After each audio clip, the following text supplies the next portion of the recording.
Assalamualaikum warahmatullahi wabarakatuh. Salam sejahtera bagi kita semua. Shalom, Om Swastiastu, Namo Buddhaya, salam kebajikan. Seperti yang kita ketahui bahwa banyak sekali kearifan-kearifan lokal yang belum kita ketahui. Apa saja sih kearifan lokal yang terdapat di daerah A, di daerah B? Nah, kali ini bersama saya, Tasya Tamara Hendriansa dan teman-teman S1 Kebidanan Stikes Cirebon, tahun ajaran 2024 akan menjelaskan mengenai kampanye sosial yang bertemakan kearifan lokal kuliner khas Cirebon. Untuk lebih rincinya, mari kita simak video berikut ini.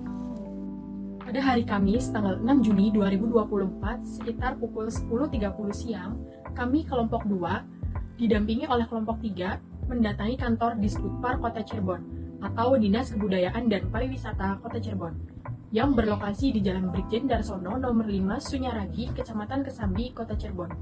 Di sana kami berkesempatan bertemu dengan Ibu Setia Herawati dan Bapak Venggar selaku sekretariat di kantor Disputpar.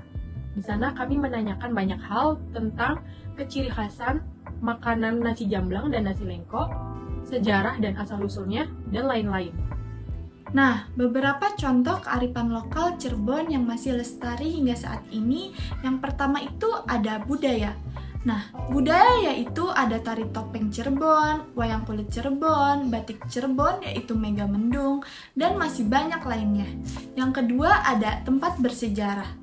Yang pertama itu ada Keraton Kesepuhan, Keraton Kecirebonan, Kelenteng Talang, dan Gua Sunyarangi, masih banyak lainnya juga.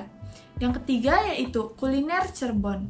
Yang pertama itu ada nasi lengko, empal gentong, nasi jamblang, tahu gejrot, docang, dan lain-lainnya. Nah, dari banyaknya kuliner khas Cirebon, yang menarik dari kelompok 2 mengambil 2 macam makanan khas Cirebon yang telah kami telaah dan tidak kalah enak dan terkenal dengan makanan lainnya, yaitu nasi jamblang dan tahu gejrot. Dari hasil wawancara kami, Bu Wiwin mengatakan bahwa proses pembuatan masih sama dengan nasi pada umumnya. Dikukus menggunakan tungku kayu bakar dan nasinya dibungkus daun jati. Lauk yang ditawarkan juga beragam. Ada sambal goreng, sayur tahu, paru, sate kentang, sate telur puyuh, tempe, perkedel. Menu modelnya ada cumi dan blak utak. Memang Jamblang sendiri sebenarnya nama daerah dan nama desa yang ada di Kabupaten Cirebon ya. Desa Jamblang dulu memang di situ banyak pohon jati karena dia aktivitas warga perkebunan waktu itu untuk menjajakan zaman dulu zaman kolonial lah, dengan penjajahan dulu masyarakat lokal yang memang bekerja kepada para penjajah waktu itu atau kita sebut di Belanda yang membuat rel, membuat jalan dan yang lainnya. Makan siangnya nasi jamblang, betul. Kenapa nasinya kecil-kecil ya? Cukup buat ganjil sehari lah ya. Gitu. Lauk-lauknya juga kalau zaman dulu kan cuma paling terasi, ikan asin, ada cemplung masih kalau nggak tahu masih ada cemplung sampai sekarang. Masih di desa. Nah, kalau itu zaman dari dulu tuh ada. Kan nggak tahu kalau sekarang masih ada atau tidak. Jadi dulu untuk membungkus nasi jamblang sendiri memang pakai daun jati.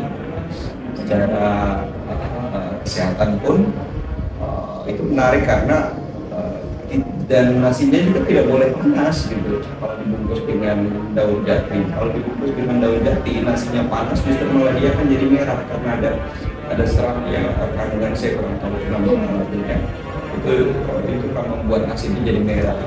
Jadi nasinya harus dingin. Jadi ketika dimasak setelah matang dikasih dulu kan biar dingin biar adem baru dibungkus pakai daun. Jadi simpelnya seperti itu dan itu bisa menjadi bulan. Paling lauknya ya yang ada dulu ikan asin, sambal atau terasi dari makan siang yang dulu jadi seperti itu. Yang kedua yaitu tahu gejrot. Tahu gejrot yaitu cemilan khas Cirebon yang terbuat dari tahu goreng yang disiram dengan bumbu pedas manis, yaitu bumbu gejrot Nah, bumbu gejrot itu terbuat dari cabai rawit, bawang merah, bawang putih, gula merah, dan asam jawa. Jadi pengembangan tahu gejrot sendiri mungkin ya berawal dari situ. Jadi industri-industri lokal yang berkembang, termasuk dari akhirnya rumah-rumah industri itu membuat usaha untuk jajanan lah ya, untuk cemilan atau makanan-makanan kecil seperti tahu gejrot. Tempat penjual tahu gejrot di Cirebon. Kami kelompok 2 dan 3 menemukan penjual tahu gejrot yang berlokasi di Pasar Kanoman. Kami bertemu dengan Bapak Nando, yaitu penjual tahu gejrot sejak tahun 2015 dan kini sudah 9 tahun berjualan. Dari hasil wawancara kami dengan Pak Pegar, yaitu pihak dari Disbudpar, dan Bapak Nando, yaitu pedagang tahu gejrot, mengatakan bahwa tahu yang digunakan memang berbeda dengan tahu kuningan dan tahu yang lainnya. Nah, tahu gejrot itu di dalamnya kepong dan tidak ada isinya. Tahunya itu dibeli di daerah Seeng, ujar Panando. Nah, dari hasil wawancara kami, menurut Pak Pegar dan Panando, kunci dari kelezatan tahu gejrot itu yang paling penting adalah kuahnya. Citra rasa yang dapat dan kuahnya semua itu menjadi ada, dan pedasnya itu ada manisnya, gurihnya, dan juga sangat lezat lah intinya. Nah, kuah tahu gejrot itu terbuat dari gula Jawa, kecap, bumbu rempah-rempah, dan pada saat pembuatannya itu ada bawang merah dan cabai yang diulek lalu disiram dengan kuah tersebut sehingga mempunyai cita rasa tersendiri. Wah, banyak sekali ya sepertinya kulineran di daerah Cirebon. We are already at the end of the video. If you want information or have question, please ask in the comment column and don't forget to give your feedback.